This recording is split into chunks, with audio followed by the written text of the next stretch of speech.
Hello there, my very good friends. On today's wrestling news, is there backstage WWE heat on The Rock over double standards? We've got the latest on WWE stars working indie dates. We have the real reason an AEW star just kind of vanished. And finally, an AEW match has been cancelled, or was cancelled. It was supposed to happen yesterday due to injury. I'm Andy Murray. This is the news. Filling in for Andrew Pollard today. Let's try and maintain his lofty standards. Be difficult. He's literally he's very tall, very lofty. Let's kick this one off by talking about The Rock. This is a story that has been doing around a little bit, and I can kind of see why some of the wrestlers might be a little peeved off with this. We'll break the whole thing down. But basically, this scoop comes from Aaron Varble of SE Scoops. It was published last night, basically suggesting that the rules don't apply to The Rock in WWE when it comes to profanity and upholding the company's long-held PG guidelines. Of course, if you've watched any of Mr. Dwayne Johnson's social media promos, all of which rule, he swears quite a lot in them. He is not shy of that. He throws levels of profanity around that you simply would not hear on Raw or SmackDown. The issue with this, apparently, is that a recent WWE memo that went around the company emphasized that talent have to follow the PG guidelines not only on TV, but on social media as well. And of course, The Rock has been swearing a lot in these social media videos, in these X promos that he's cutting on Cody Rhodes and Seth the Chef. So a bunch of people, a bunch of talent have reportedly, according to this, been asking questions about double standards. If he's able to do it, why are we not able to do it? Now, this memo was sent out, this one talking about adhering to the PG guidelines. It was sent out the other week, is the quote, by WWE executives Nick Khan, the president of the company, Paul Levesque, and Dan Ventrell. The Rock is apparently perceived as getting special treatment with this matter and is getting under some people's skin, it seems. Apparently the profanity has rubbed some people the wrong way because he's just getting away with it, while other people are seen as wearing PG handcuffs. And that is a direct quote again. One source of SE Scoops commented, even if he is the big movie star, shouldn't everyone play by the same rules so he can curse and use that to get over, but everyone else is handcuffed? ? That's it. That's the story. Why is The Rock allowed to swear? Nobody else in the company is. It's because he's The Rock. It's because he is probably the most famous man alive. Slight exaggeration, but he's in the top 10. He's a huge star, he's a huge movie star, and he's on the company board. That is why The Rock is allowed to get away with it. Whereas if probably any other wrestler in the company uploaded some promos to X and they were shouting and cursing and swearing, they would probably get a little slap on the wrist and a little fine.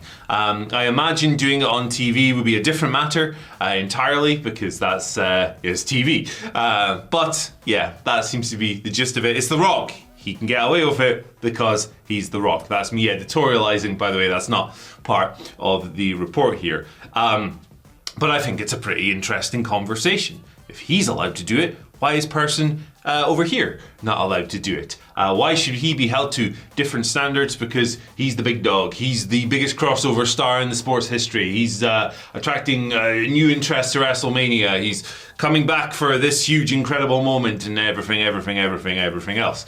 I think that's a pretty interesting conversation for sure.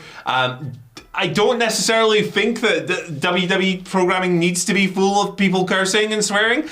Honestly, a lot of the time, I don't think it really adds much. And a lot of the time, it just makes the people who are over-relying on these words, and look, I do it sometimes as well, but it kind of makes you come off a bit childish and crude and puerile, and I don't really need that these days. But when sometimes a well-placed swear, as The Rock has done in these promos, I called Cody's dog head, for goodness sake. A well-placed curse or swear can also be extremely funny. So it's best in moderation, for sure. I'm not sure I would use this as a reason to open the floodgates and go, hey, everyone can do it now. I think we're fine just as we are. A bit of moderation, just, pepper it around the product. At the same time, is this really something worth getting upset over? Is this really something worth making a fuss about? He said F-U-C-K a couple of times. I don't know. I'm not in the wrestler's shoes. It's their perspective, and they're entirely entitled to it. I'm sure if we were to have a conversation with one of them, they, completely different things. So let us know in the comment section either way, and let us know what you think of, when I say us, I mean me and this guy. Let me know what you think of The Rock's comeback in general. Are you into it? Are you not into it? Some people on my timeline not so into it. Me, I think it's bloody excellent. So yeah, fire off in the comment section below. It's something to talk about, something to swear about, I guess. Yeah. This is The Rock. He can do what he wants, it seems. Let's move on to our next story of the day, and we'll talk a little bit about WWE wrestlers working indie dates, GCW dates, Josh Barnett's Bloodsport dates.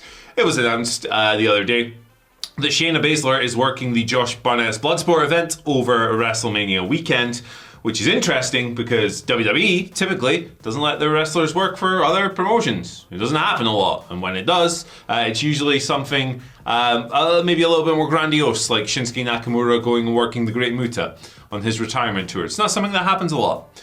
But Shayna Baszler's working Bloodsport, and Fightful has published a report on the thing, reporting previously that multiple WWE talents are actually set for the event, so we might see more announced after Shayna. But they noted as well that Josh Barnett in the past had previously contacted WWE about using Jessamyn Duke on the Bloodsport show while she was with WWE, but it didn't come together because WWE wasn't too keen on the idea back then. Now, it's a little bit different. Josh and Triple H, they've known each other for quite a long time, it seems, and apparently Josh made the call personally and said, "Hello, Paul Levesque, I would like Shayna Baszler, one of my proteges, on my show, please." And Triple H said, "Yes." So there you go. That's how this whole thing came together. And presumably, if Fightful are reporting that multiple WWE stars are booked for this show, more announcements will be forthcoming. Bloodsport is, of course, an annual show over WrestleMania weekend with a bit of a different feel, the no ropes vibe. They're going for the old shoot-style wrestling aesthetic and style. It gives the show a different flavor. It's like a standout on the WrestleMania weekend lineup every single year because of that. I've been watching it for years. I will continue to do so. This year's one is sold out already, which is great stuff. I say already, it's in like 3 weeks, but it's sold out, so it's doing good business. And Shayna Baszler's going over there to kick some ass, presumably. Shayna fits that mold to a T. She fits that style to a T. She worked, obviously her wrestling style is heavily informed by her time as a mixed martial artist, which is kind of critical to shoot style in general. She, I'm sure, will do an absolutely great job. I'm really looking forward to seeing her in a different environment, because I really liked her work elsewhere before she came into WWE, doing great stuff over in Stardom and on the US Indies as well. So it's not a crossover I saw coming, but it's a perfect fit. There aren't many better WWE wrestlers that you could take from that glossy big sports entertainment environment, throw in the Bloodsport environment, and for it to make perfect sense, Shayna Baszler is the one.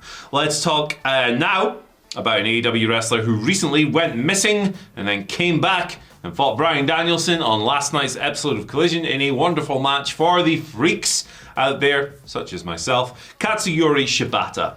He signed with AEW back in December, but he hadn't done anything for the company between then and, well, actually a bit before then, and last night. Why? Why did he go missing? Why did he vanish into thin air? It wasn't any creative has nothing for you nonsense. It was because he had visa issues and he had to return to Japan quite urgently in November. All of those took a while to get resolved, and they are also the reason that he dropped the Ring of Honor Pure Championship to Wheeler Yuta. But at the time, Tony Khan had big hopes and plans for Shibata in AEW, but they had to be put on ice. The issues with the visa were resolved this week, which is crazy, and straight away, good old TK, to pop the freaks and the sickos and the nut jobs out there, decided that he was going to book Shibata versus Danielson for Collision for the very first time, and it unfolded last night. So that's why your man, the wrestler, vanished into thin air. Shibata is a guy, given his history, given the events I watched unfold in real time when he wrestled Okada back in 2017 and almost lost his life afterwards, given all that's unfolded with him and the emotional comebacks and the he'll never wrestle again, he's lucky to be alive, and doing the exhibition match with Zack Sabre Jr. and then eventually coming back and working a proper match with Ren Narita, and the way his career has unfolded in America. It's pure joy to me. It's pure joy. It's one of the happiest, most heartwarming stories in modern wrestling. I'll never grow tired of seeing this man come back and do what he does best. All the power in the world to him, and I look forward to seeing how this run in AEW unfolds. Let's talk real quick before we hit the Twitter questions about an AEW match that was cancelled last night. It was supposed to be Pac versus Commander on Collision. It couldn't happen because Commander is injured. Tony Khan tweeted this before the show. Due to an injury at the hands of Konosuke Takeshita on AEW Rampage, AEW Medical won't clear Commander to wrestle tonight. Based on this, we've been working on card changes to tonight's show to make sure that we have a night packed with great action on AEW Collision. So, Commander versus Pac was scrapped, and Pac ended up wrestling Aaron Solo instead, overcoming a bit of an early flurry from Mr. Solo to kind of put him away with relatively little fuss. It was a match to push Pac's record up a little bit, move him up the rank. Are the rankings still a thing? Actually, they've not been. And when they came back and were updated like twice and not once since. That's weird. I was looking forward to those. But hey, look, Pac rules. Hulk Commander's not too seriously injured, but that's why they had to switch things up on the night. It's wrestling. Unfortunately, injuries do happen. And when they do, you have to tweak things a little bit. So speedy recovery to Commander. Let's move over to your Twitter X Elon Musk playground questions for the day. I put out a little thread this morning. Thank you to everyone who replied. I have grabbed 3 of them here. And, lots of good stuff today. The first one comes from Andrew Richardson, who asks, do you think WrestleMania this year is more about the stories or trying to get everyone on the card? I think it is more about the stories, my friend, because the way the things are split up these days, the way Triple H books his pay-per-views, it's not really the WWE philosophy these days to ram these cards with 10 matches or whatever, make them 5 hours long and stretch things out and put matches that aren't necessarily ones that you want there on there. That's not to say that WWE's pay-per-view cards are perfect, they're just leaner. Typically they're doing, 5 matches a show? And so far we have 10 announced for WrestleMania. Maybe you'll get a couple more. But to me it does feel like there's more of an emphasis on the story-driven side of things under Triple H's reign. And if you go through the card here, there's not really much you could say that shouldn't be here, if anything. Obviously the Bloodline stuff, Cody, Seth, Drew, Roman, and The Rock, and all that combination of stuff. Big main events. You got the 2 women's title matches, of course, Gunther versus Sammy, the Judgment Day and the ladder match. Well, that's not exactly a heavily story-driven affair, but it's going to be a crazy spot fest, and you want one of those on your show for sure. If you're going to argue that maybe a match is about getting people on the card because that match is going to have 10 people in it, maybe that's the one you would want to use as an example. I don't know.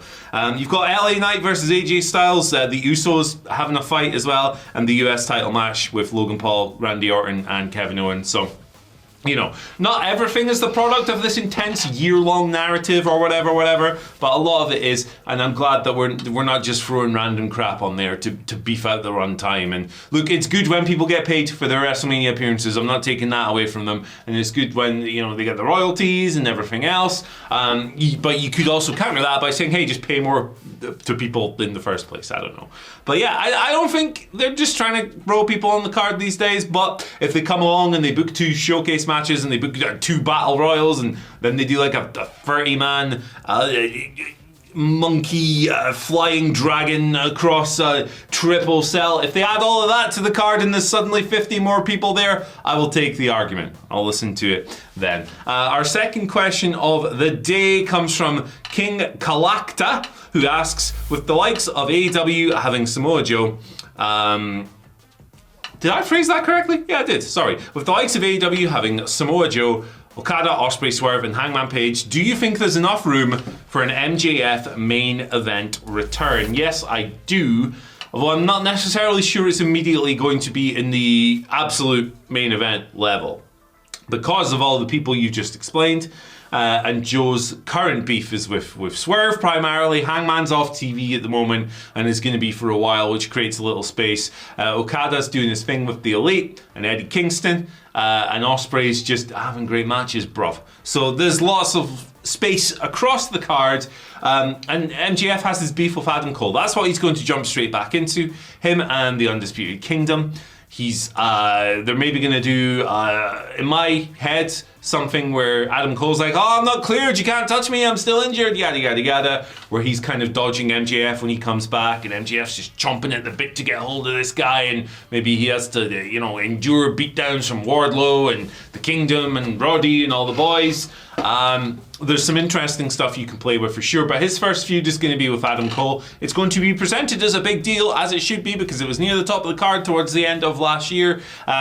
I don't think it'll be the main event, but I do think it'll be very high level, and I think that's where MJF will slot back in. He'll be back relatively soon, I think, maybe, kind of, possibly. I don't know. Maybe we'll find out. Looking forward to it, though. Looking forward to it. Final question of the day. Fun one here comes from T on a B, who asks, Hi. Who else would you like to see at Bloodsport? Presumably WWE wrestlers we're talking here, because that's the novelty of this whole thing. Shayna Baszler's a great start. If we don't get Dominic Mysterio versus Nick Gage as a product of this, what are we even doing here? What is the purpose of linking up with WWE if you don't get the hardest, the baddest wrestler, the god of this, the king, Nick Gage, against Dominic Mysterio? I think I've booked my own demise there. I'm going to be really upset when that doesn't happen. But in all seriousness, someone like Chad Gable would be a really good fit. He has that amateur wrestling pedigree as well. He would fit that environment like perfectly. Maybe that might not be possible because there's a chance he will be slotted into the Intercontinental title match, which in that case maybe WWE wouldn't want him having another match with another company before having a big match for them. But Chad would be a great fit. I'd love to see him in there working that kind of amateur hooker style. I think it'd be really cool to see. But let me know down in the comments section below, do you want to see Nick Gage versus Dominic Mysterio? If so, if you do, thumbs up. If you don't, why not? Explain yourselves. I've been Andy. You can check this video out here if you liked this one. Like, share, subscribe, all of that good stuff. I'll see you later. Tomorrow. No, I won't. I'm off this week. I'll see you in a week. Bye.